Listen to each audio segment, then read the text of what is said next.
Good morning again. Welcome to Chamber Breakfast. I hope you're having breakfast. I just saw Amanda; she's having breakfast.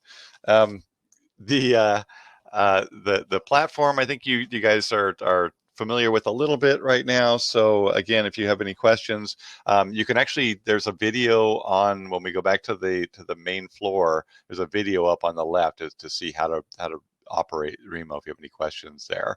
And then if you see we're kind of lightly attended this morning. Let's encourage people to come to these things. They're good information that we're providing, but we will be recording this. So if you miss any part of this, if you have to jump out early, or if you know of other people that have missed it, send them to our YouTube channel. Actually, send them to our website, and you can get to it there. But we'll record this. Now, what's not recorded are the table conversations. So feel free to be frank, make a friend. Don't worry about that being recorded. But the general, the thing that we're doing right here is a recorded conversation. So fix my camera here so y'all can see me, as I know you want to. So some announcements to let you know about. We have first of all, again, our sponsor is Pacific Power, and Pacific Power has been steadfast in supporting the chamber and, by association, the local economy for a very, very long time. And when we went from having live chamber breakfast, which they always sponsored the coffee for, to this platform, they didn't hesitate at all. They said, yes, absolutely, we'll be your sponsor for this. So please, I encourage you to click on their banner when we get back to the floor, watch their little video, and when you see Alyssa, tell her thank you very much for Pacific Power sponsorship and help in making this happen this morning. So some upcoming events for the chamber. The big one, Great Columbia Crossing. Yes, it's happening. It is not going to be the live event. It's not going to be safe to take everybody in buses across the bridge and gather over at Dismal Niche and run back across. It's, in many ways, it's better. We're doing a virtual event this year to keep the continuity of the event going. But with the virtual event, everybody gets a t-shirt. Everybody gets a bib as usual. Everybody gets a finisher medal, which we've never had before. So, and the finisher medals are cool. They're really nice. Kelsey did a great job in working with the designer to get that done. And those will be here really quickly. So everybody's going to get one of those. So we'll mail these things out to you, or you can come by here to pick them up. And then you'll also get clam bucks. So if you remember, in the past, we've done clam bucks where you get a wooden token, you take it to participating businesses, and you spend it just like a regular dollar. Well, obviously, with the virtual event, we got to do something a little bit different. So it's going to be a coupon book, a virtual coupon book. So you'll get that in your packet or by email, and so you can go to participating businesses. So we have a couple of those businesses online already, but you'll probably have a dozen or more choices of local businesses that you can use your clam bucks in as part of participation in the Great Columbia Crossing. And to celebrate Great Columbia Crossing, one of the door prizes we're going to give away later this morning is going to be a t-shirt, and I've got the 3 samples there, so you can choose which year's t-shirt you get, any of the past 3 years. Choose your size, come on into the visitor center and get that. And I'm also going to be giving away 2 bottles of wine, and these are giveaways. I don't normally have wine in my office. It's usually in Barbie's office. So Great Columbia Crossing is a big deal. We have a limited number of people that we can accommodate this year, as always, but there's still room there. And you can run it, you can walk it, you can do it in sections, do it however you want, and do it wherever you want. So if you have friends that are anywhere in the world, honestly, I've got a couple people that are signing up from Germany and Japan. Why not? And then post pictures of where you did it. The scene of where you're running or walking. And this year, for the very first time, we can do a 5K. So imagine trying to do a 5K in our other format. You can do a 5K, but you get picked up by the sweeper bus halfway across the bridge. So no sweeper bus. You can go at your own pace. I managed to do a 10K the other day, and it was a over 12-minute mile. That's probably a pace that would get me picked up by the sweeper bus, but I can do that now because it's my own pace, and wherever I want to run the race. So Great Columbia Crossing happening. Get signed up. It's happening October 11th through the 17th. Our next business after hours is going to be before that on October 8th, Thursday night at 5:30. That will be with Life Flight Network. And this is going to be cool. We're going to do it on this format, but we're going to have some video. They have a brand new hangar out at the airport. So we're going to get a preview of that. We're going to get a look inside the hangar, get a look inside the helicopter. I've been inside the helicopter, and I got to tell you, you don't want to be inside the helicopter because how you get there is the hard way. But it's going to be really cool. So Dan and his team are putting together a nice presentation for us October 8th. 5:30 p.m. So set your watches for that. As always with Remo, you do need to sign up and reserve a spot. So do that. But we should have plenty of room there for that. Cashpot drawing, by the way, at the October Business After Hours is going to be $100. So we actually gave away $500 at the last Business After Hours. Sorry you missed it, but we gave it away to the North Coast Corral, which it's very, very satisfying to me when we get to give away a Cashpot at all, but let alone give it to a nonprofit in the times of COVID. So because Phyllis was here, we gave that money away to North Coast Corral. So cool. And then the last thing I want to tell you about is our next chamber breakfast will be October 27th, which is always the last Tuesday of the month, 7:45 a.m.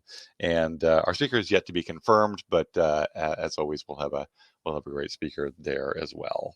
So that's a few announcements. Don't think I missed anything there.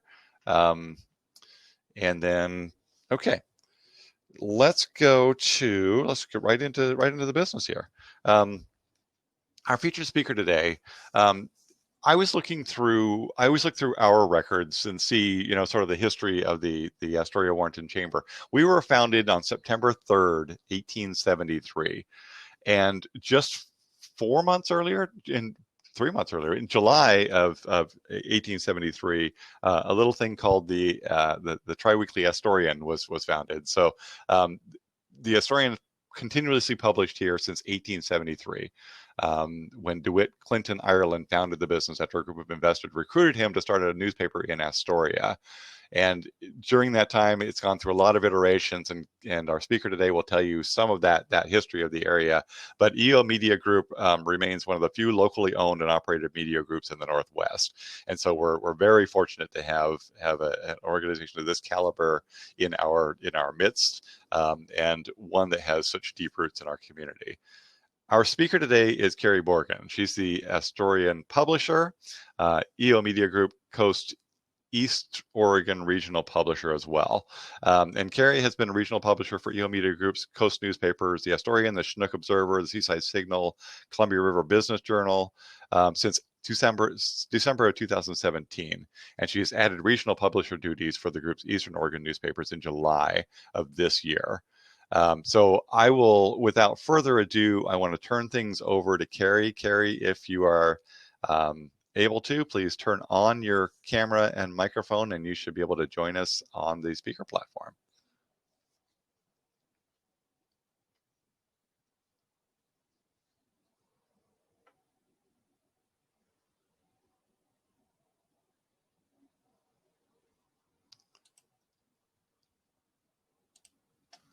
All right, I'm gonna go get her. This is the pitfalls of having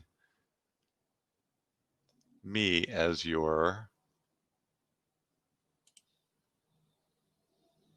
host today. Bear with me.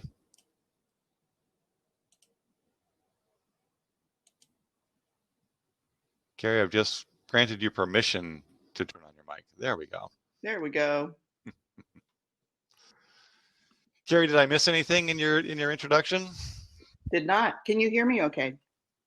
Got you just fine. Okay.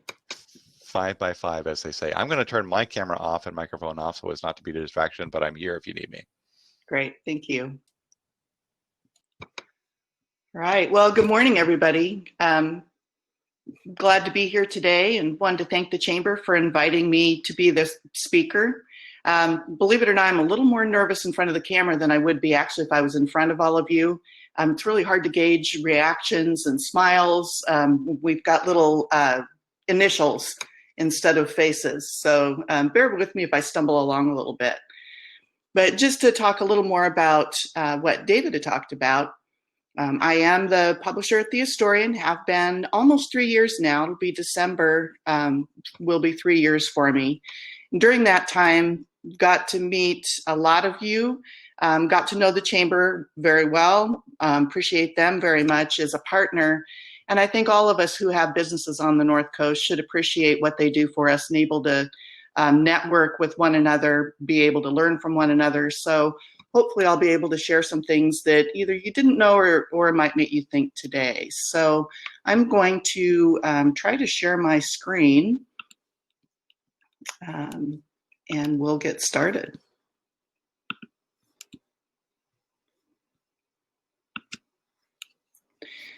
So when talking about a topic that would make sense to and that people were interested in, one of the biggest things right now is credibility of the news media. And so I could go on and on about the Astoria, many of the other things we're doing, and we'll leave room at the end so that you can ask questions, or you can type in the chat box and David can interrupt and ask me if you've got a question.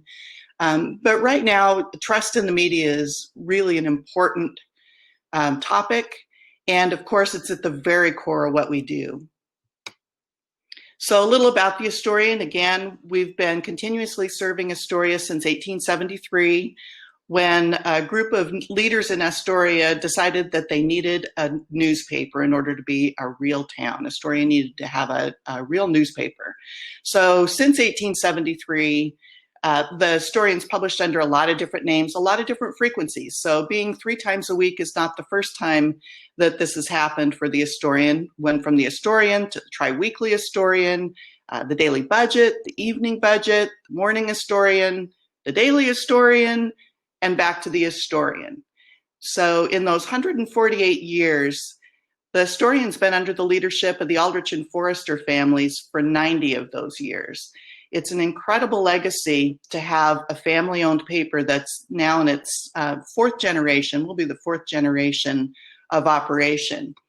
And since 1968, the Forresters, first son Michael, and then Bud Forrester and Steve Forrester were editors and editor and publishers. So that's over 50 years just within the same family.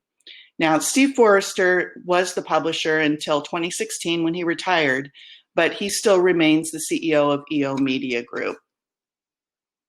EO Media Group owns 13 newspapers now, mostly in the state of Oregon. We do have the Chinook Observer, our Long Beach paper across the river, operates as part of our North Coast group, along with the Signal and Coast River Business Journal.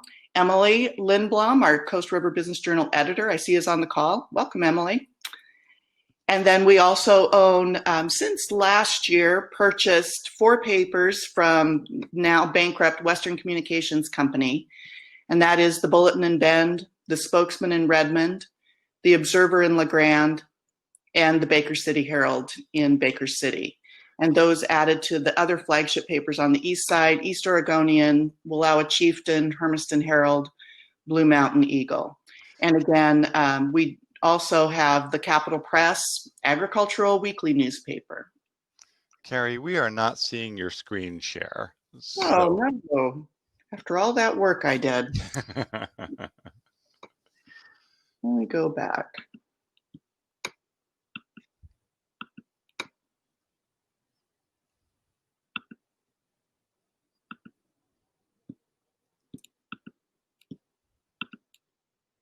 How about now? Yes. Love that technology, don't we love it? Perfect. I'm going to sign back off. Great. Thanks, David. Here's what I just went through. All right. So again, being independent, locally owned is hugely important to the people in Astoria. Having worked for Lee Enterprises, having worked for Gannett, other corporate entities, again, they're good companies, do a good job, but it's not the same as having somebody live in your community who owns the paper and be committed to the communities that they're in. So Susan Forrester Rana, who grew up in Astoria, is Steve's daughter, worked a long time on EO Media Group's mission statement. She is now on the board of EO Media. And our mission statement, in part, says our mission is to produce credible local news and information that gains our community's trust, because a well-informed public keeps our communities strong. It says nothing about returning money to the stockholders. We are a for-profit business. We'd like to stay that way so that we can pay our people. But at the core of what we do is providing credible local news and information that gains our community's trust, because a well-informed public keeps our communities strong. So according to the 2019 Pointer Media Trust Survey, 31% of Americans say they follow news about issues that affect their local community very closely, which is an increase from 25% in 2017. I actually think it's pretty sad that only a third of us actually follow news of our community very closely.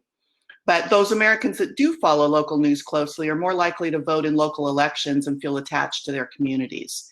So they're less likely to say that people like me don't have a say in what the government does. They actually understand how it works, follow along, and are able to participate in the process. Local newspapers are still an important source of local information. The vast majority of adults get their local news from newspapers. 54% of newspaper readers receive a print newspaper, 43% read online, something we'll talk about in a few minutes. And most prefer getting their news directly from a news organization.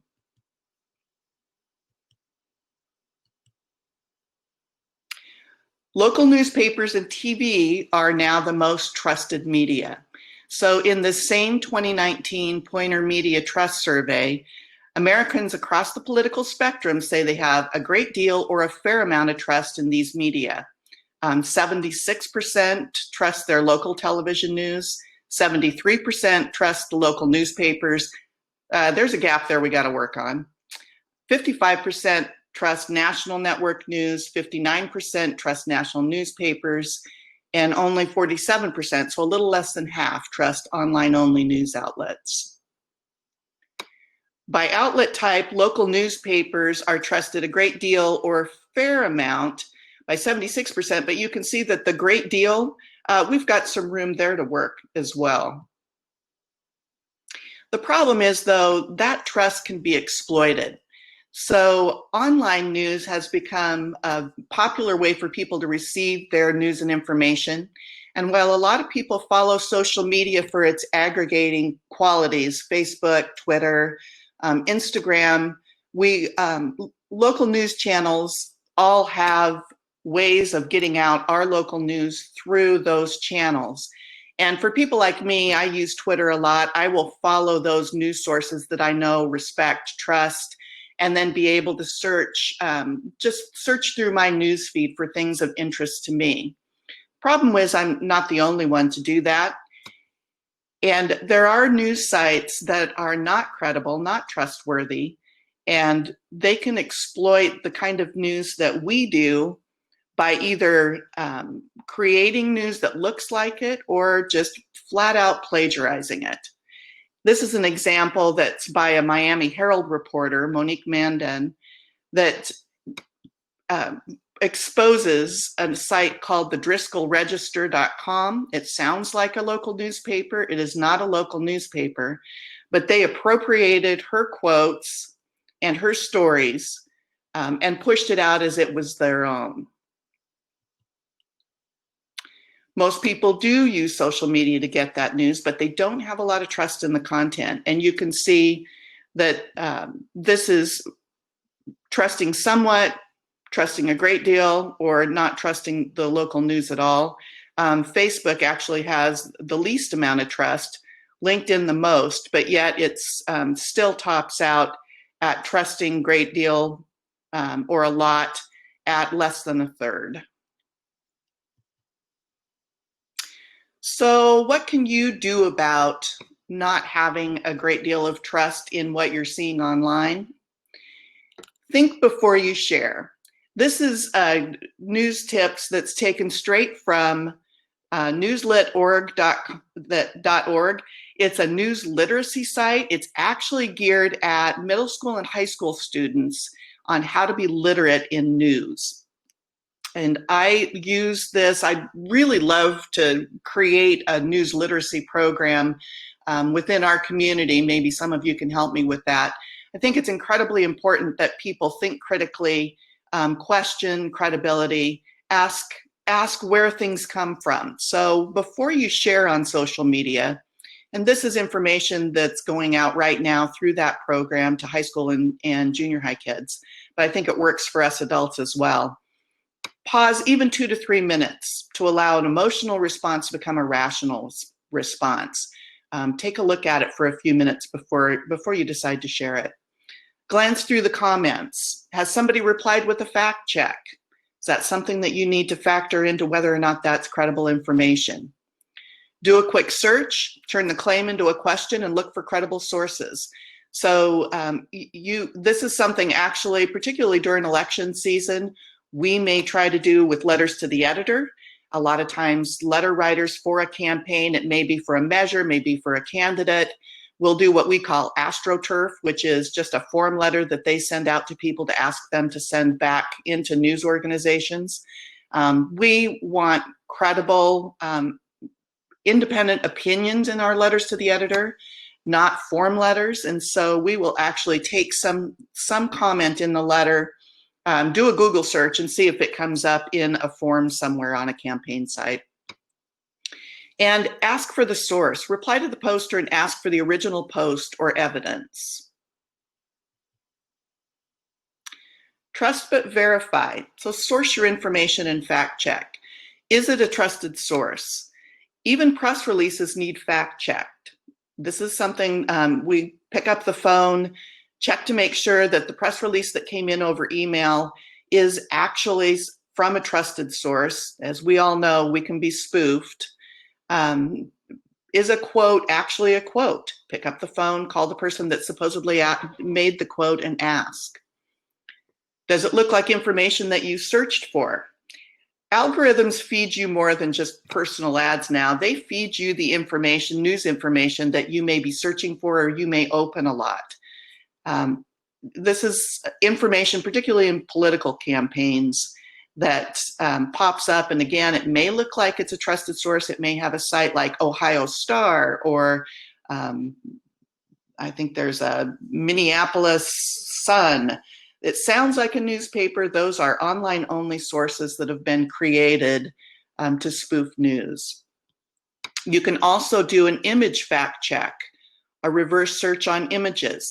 All of this information, by the way, I've provided to David in a document with sources to go to different websites, and we'll take a look at those too, but places that you can find more information. Whoops.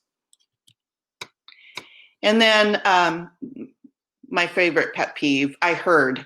Well, I heard that isn't a verified source. So heard where?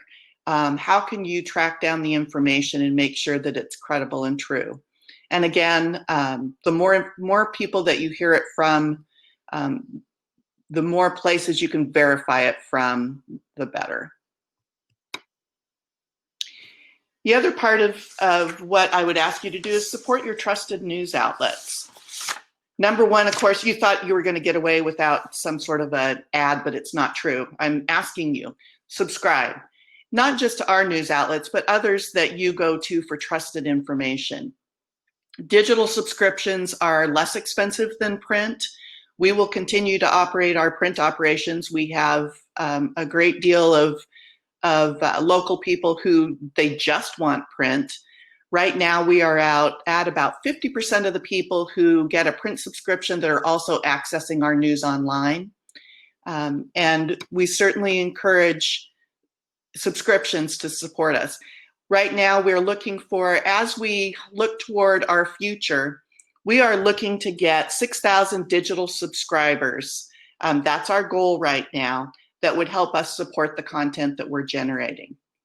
The other part of supporting trusted news outlets is to advertise.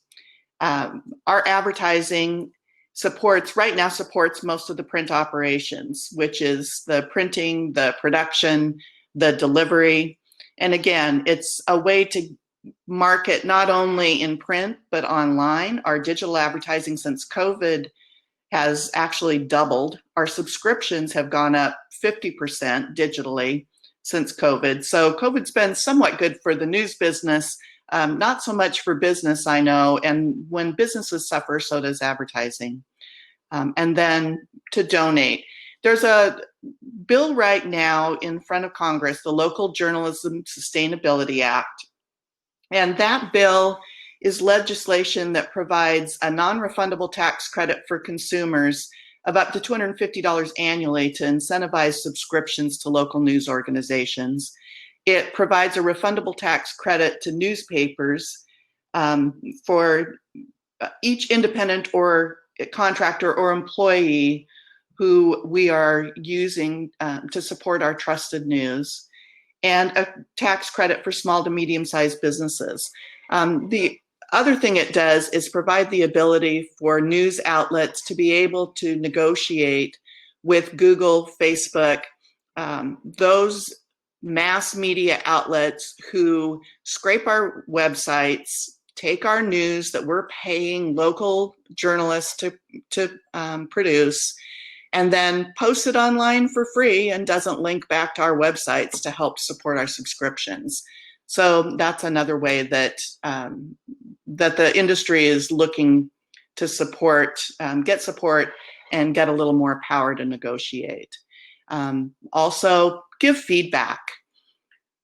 We're really, credibility is really the backbone of what we do. Everything we do it needs to be correct, it needs to be sourced, it needs to be factual. If you find that there's something that's incorrect, that perhaps the source you don't believe was credible, please give us feedback on that.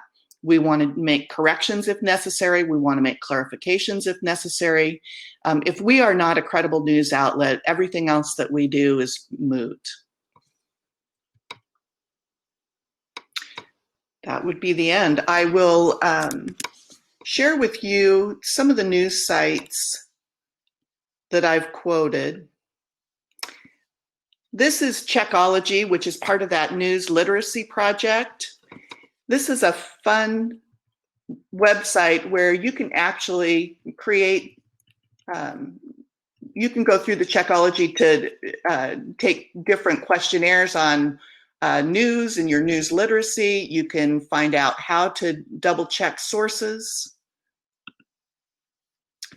This is the bill I mentioned to you, the Local Journalism Sustainability Act, if you're interested in finding out more.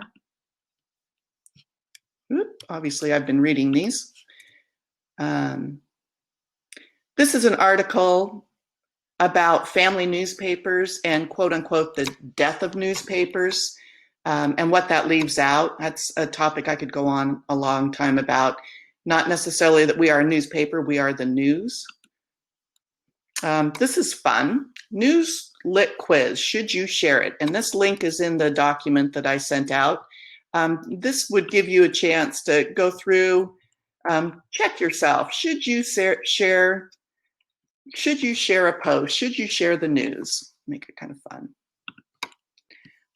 Ethical case studies from the Society of Professional Journalists. Believe it or not, we do have ethics. we subscribe to a code of ethics, and we test ourselves. So these are actual cases that you can go through, find out what the thinking behind the decision made by each news organization, and what then professors and other journalism professionals or wouldn't done have done. It comes down to your community's values and news judgment. But that's also fun. Usually if I've got a little more time, we would go through a case study, break up into tables, say, okay, let's each take a case study, take a look at it, you make a decision, bring it back to the group and defend it. That's a fun party game if anybody wants to play with that now that you've got the website. And fact-checking websites, all of which are included in the document. Getting it right, fact-checking in the digital age. This is from American Journalism Review. American Press Institute's fact-checking project, explanation about it, also more information. PolitiFact, this actually, and factcheck.org really are devoted more toward political fact-checking. And then, of course, everybody knows Snopes, which fact checks just in general. Obviously, I've been shopping for purses. That's that the algorithms that you see. And again, back to the newslit.org's site, News Literacy Project, sanitize before you share, quick steps to stop the spread of information. So with that, I would take questions.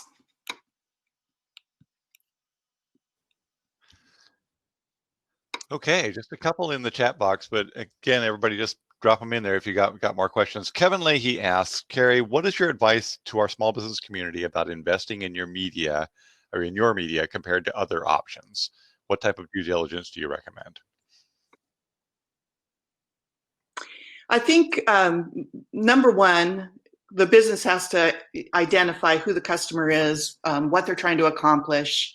Is it branding? Is it merchandising? But first have an idea of what you want to accomplish. And then with an idea of who that candidate is in mind, who are you trying to reach? What do you want to convince them of? Then talk about how in each of the media has its strengths and weaknesses.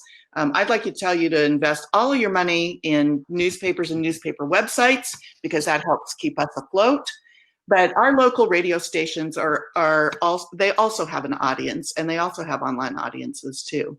So due diligence, though, I would say, who are you trying to reach? Which media best reaches your audience? Is it a mass audience? Are you trying to reach absolutely everybody in the county? Are you trying to reach beyond the county? Are you looking for a certain demographic? Are you looking for an age group, an income level, an interest level? With digital advertising particularly, you can choose right down to geofencing, which is if you want to geofence your competitor, we have a program where we can geofence a 10 by 10 spot. And anybody that walks into that spot, we can then serve ads to the cell phone of the person that walked into that spot. So decide first on who you're trying to reach and how.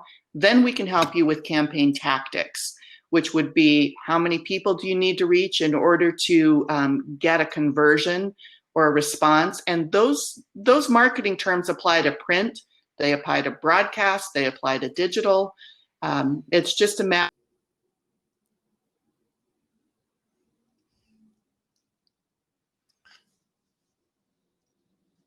Kari, you froze there for a moment.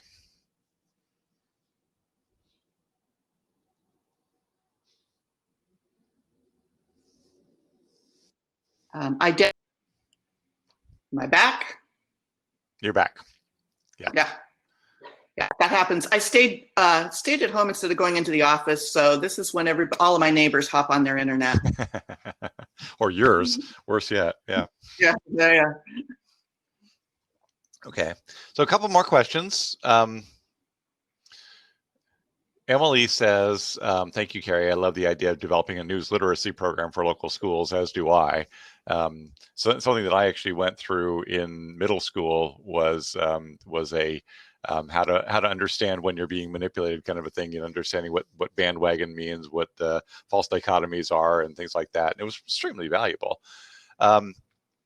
And Kevin asked that we share the links after the meeting. Absolutely. Easily done. I've got them because Kari sent them all to me. And then Jen Munson asked, what has been the most difficult aspect of covering the impact COVID has had on our community?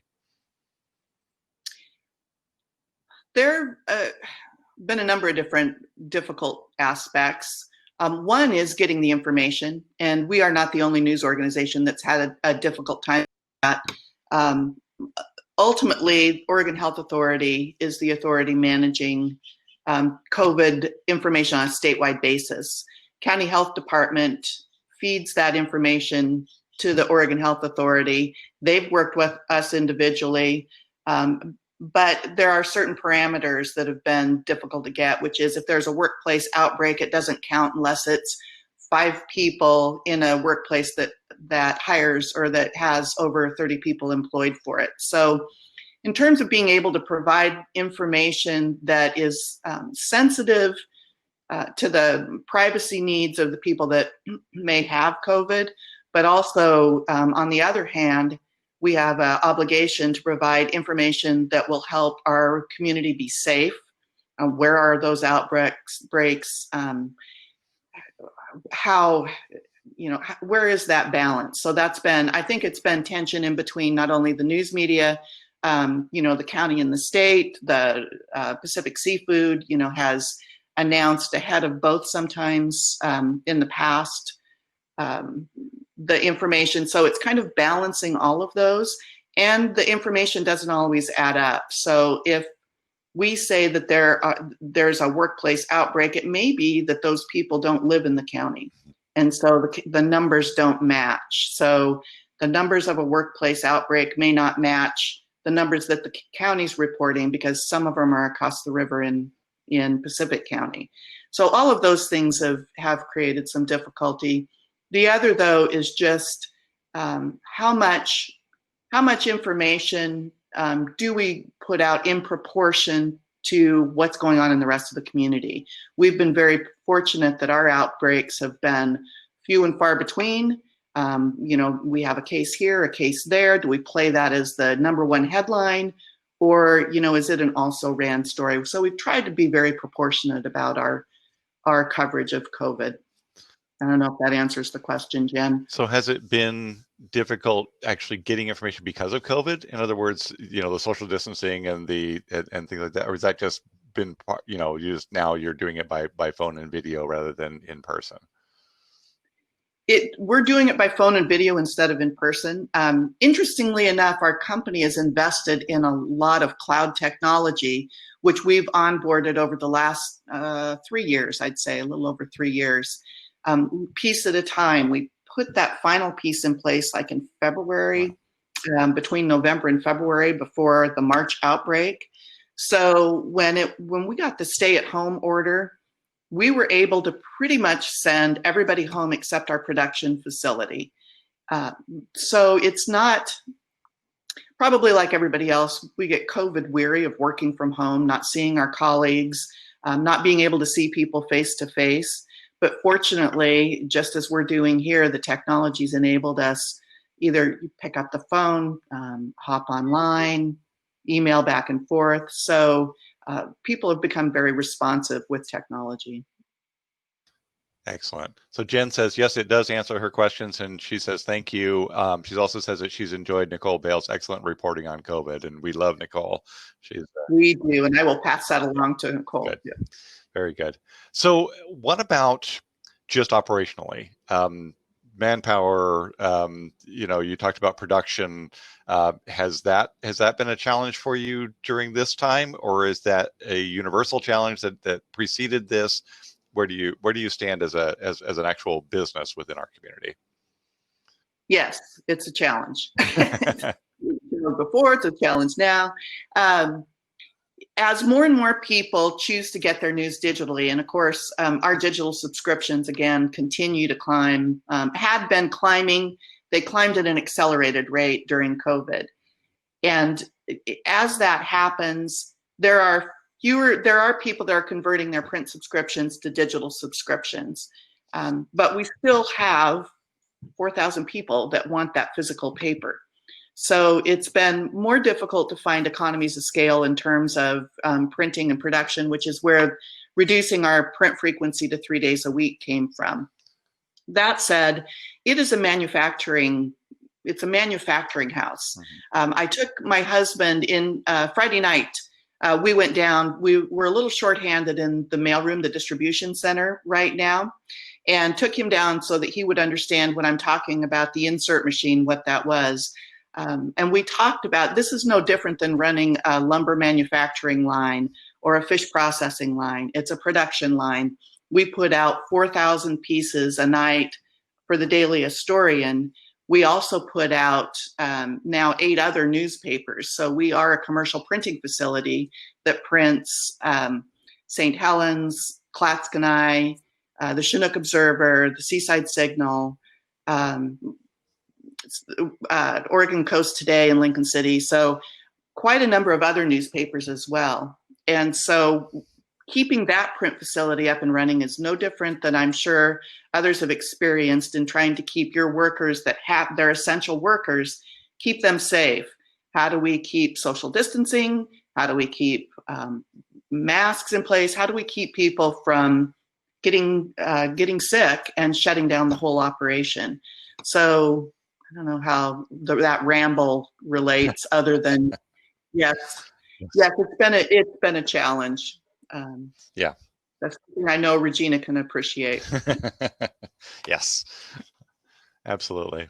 Okay. Well, Kari, if you have anything else to impart, otherwise I got a couple of announcements and then I'm going to send everybody back to networking. So if you're, do you have time to stick around and be at some of the tables and so people Sure. can answer individual questions? Wonderful. Sure. Kari, thank you very much. This has been eye-opening and informative, and I appreciate it very much. It really is a challenging time when people need to know who they can trust. When the news has been not only dire but confusing in a lot of ways. So having a local source and I hope you all know that you can reach out to Kari and her team for details. So I'm going to get on with a couple of announcements here. Actually, I'm going to pass it over to Jerry. So Jerry has some information about some of our newest members joining us, which is always exciting.